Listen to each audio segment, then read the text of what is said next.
ప్రభుత్వ చేయని కార్యక్రమాలన్నీ కూడా ఇక్కడ చేపట్టాం.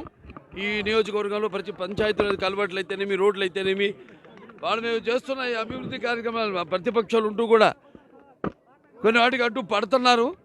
అలాగే మా అభివృద్ధి కార్యక్రమాలు కూడా స్పందించి ఇవాళ పరశురాం కౌన్సిలర్ గారు 20వ వార్డు కౌన్సిలర్ ఆయన మా పార్టీలో ఈరోజు చేరడం జరిగింది. ఆయన సాధారణంగా ఆహ్వానిస్తున్నాం.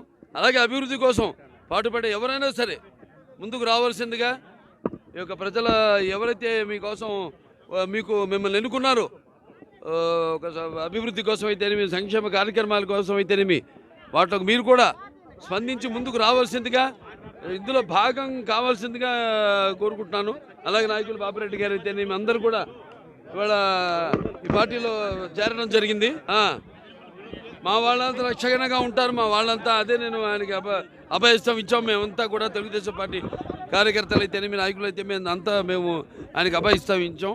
తప్పకుండా మిమ్మల్ని కంటికి రెప్పలా కాపాడుకుంటామని, ప్రజలను ఎలా అయితే కాపాడుకుంటున్నామో అలాగే ప్రజాప్రతినిధులను కూడా వాళ్ళు కాపాడుకోవాల్సిన మంచి పనుల కోసం సహకరిస్తున్న, చేయి కలుపుతున్న ప్రతినిధులను కూడా వాళ్ళు బెదిరించి ఈ ఒక్క విషయంలోనే కాదు, అన్ని ఇప్పుడు ఇసుక మన లేకపోతే ల్యాండ్ మాఫియా అయితేనేమి ఇలా చూస్తున్న విచ్చలు విడిగా ఎక్కడ పడితే అక్కడ ఇష్టం వచ్చినట్టు వాళ్ళు దొవ్వుకుపోతున్నారు.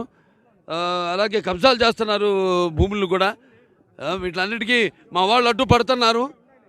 సో తప్పకుండా ఇటువంటి వాటికి అన్నిటికీ ఎప్పుడు మేము అడ్డు పడతాం. వాళ్ళకి మరి అధికారం వచ్చాక వాళ్ళపై తప్పకుండా వచ్చే తెలుగుదేశం పార్టీ అధికారంలోకి వచ్చిన తర్వాత తప్పకుండా వాళ్ళందరిపై చర్యలు తీసుకుంటామని తెలియజేసుకుంటున్నాను. నా ఒక్కడి ఇష్టం కాదు అది. అక్కడ సామాన్య కార్యకర్త నుంచి వార్డు నాయకులు అయితేనేమి అందరి ఒక వాళ్ళ అభిష్టం మేరకే అందరిని చేర్చుకోవడం జరుగుతుంది పార్టీలో. వాళ్ళు కూడా పదవులు ఆశించి రావట్లేదు. మేము చేస్తున్న సేవా కార్యక్రమాలని చూసి వాళ్ళు స్పందించి వాళ్ళ ప్రజలకి సమాధానం చెప్పుకోలేక ఎన్నుకున్న వార్డు ప్రజలకి, వాళ్ళకి లేకపోతే సర్పంచులు కానివ్వండి, వాళ్ళ పంచాయతీ ప్రజలకి సమాధానం చెప్పుకోలేని పరిస్థితుల్లో ఉన్నారు. ఇవాళ చూస్తున్నాం. మొన్న నేను అసెంబ్లీకి వెళ్ళాను.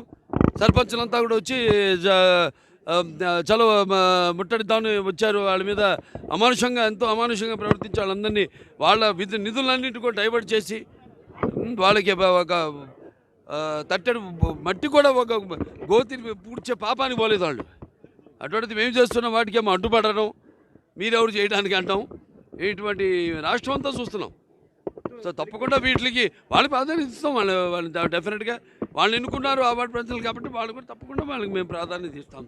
కలబట్టి వేసాం. మిగిలిన నిధులతో రోడ్ వేస్తే అక్కడ వెళ్ళి వాళ్ళు బెదిరించి మేము గెలిచాం. అక్కడ సర్పంచ్ అక్కడ వాళ్ళేమో అక్కడ ఇన్ఛార్జు వచ్చి బెదిరించి, కాంట్రాక్టర్ని బెదిరించి ఆ రోడ్డుని తవ్వేయడం జరిగింది. ఇలాంటివి కళ్ళ ముందు ఎన్నో జరుగుతున్నాయి. ఇట్లాంటివి చూస్తాడు. అయిపోయింది, ఇక వచ్చేసేందుకు ఎన్నికల దగ్గరికి వచ్చాక వాళ్ళ మీద కూడా మేము చర్యలు తీసుకుంటాం. వాళ్ళని విడిచిపెట్టే పని లేదు, వాళ్ళని వదిలిపెట్టే పని లేదు.